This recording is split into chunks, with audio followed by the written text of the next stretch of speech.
बिस्मिल्लाहिर्रहमानिर्रहीम। अस्सलामु अलैकुम वरहमतुल्लाहि वबरकातुहू। मुझे पूरी उम्मीद है कि आप तमाम अहबाब खैरियत से होंगे। हमारी दुआ कि अल्लाह रब्बुल इज़्ज़त आप सबको आबाद-ओ-शाद रखे। प्यारे साथियों, एक ऐसा अमल कि जिससे आप हर किस्म के मिनल जिन्नति वन्नास, जन्नात से या इंसान हो या जिन हो, उसके शर से आप महफूज रहेंगे। इन हालात के अंदर आपके लिए इससे बचने का कौन सा अमल है? आपको क्या करना चाहिए? प्यारे साथियों, जादू बरहक है।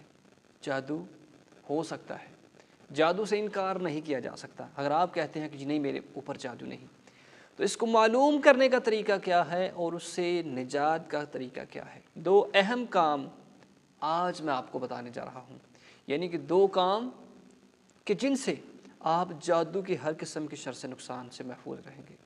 पहला तो ये है कि आप कैसे मालूम करें कि आपके ऊपर जादू है, और दूसरा, अगर जादू है तो फिर जादू से बचने का क्या तरीका है।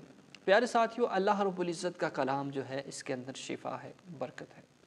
करना क्या है कि जब आप ऐसे मर्ज़ के अंदर मुब्तला हो जाएं, जब आप ऐसी स्टेज के ऊपर चले जाएं कि डॉक्टरों के पास मेडिसिन इस्तेमाल करने के बाद भी आपको शिफा नसीब या शिफा नहीं आ रही, फिर आपने क्या करना है कि आपने वज़ू करके किबला की जानब मुँह करके पानी का एक गिलास सामने रख लेना है और अल्लाह रब्बुल इज़्ज़त का कलाम पढ़ना है।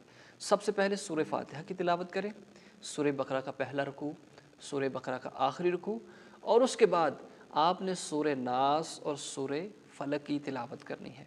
ये एक एक मरतबा तरतीब के साथ आपने पढ़ लेना है, और फिर उसके बाद आपने दुरूद पाक पढ़ना है, और फिर पानी के ऊपर दम करके आपने पी लेना है। सुबह के वक़्त और शाम के वक़्त 2 टाइम आपने इस अमल को करना है। इंशाअल्लाह, अल्लाह ने चाहा तो आपको मालूम भी हो जाएगा कि मेरे ऊपर जादू है या फिर मुझे मेडिकली प्रॉब्लम है, और अगर जादू हुआ तो आपको काफ़ी, यानी कि बेहतरी आपकी सेहत के अंदर आएगी। ऐसा करने से जो है शैतान भागता है, अल्लाह रब्बुल इज़्ज़त की रहमतें छम-छम बंदे के ऊपर नाज़िल होती हैं। तो आपने ये ज़रूर अमल करना है, और अपने तमाम अहबाब तक इस वीडियो को शेयर भी कर दें, और अगर आप चैनल पर नए हैं तो चैनल को सब्सक्राइब भी कर लें। जज़ाकल्लाह।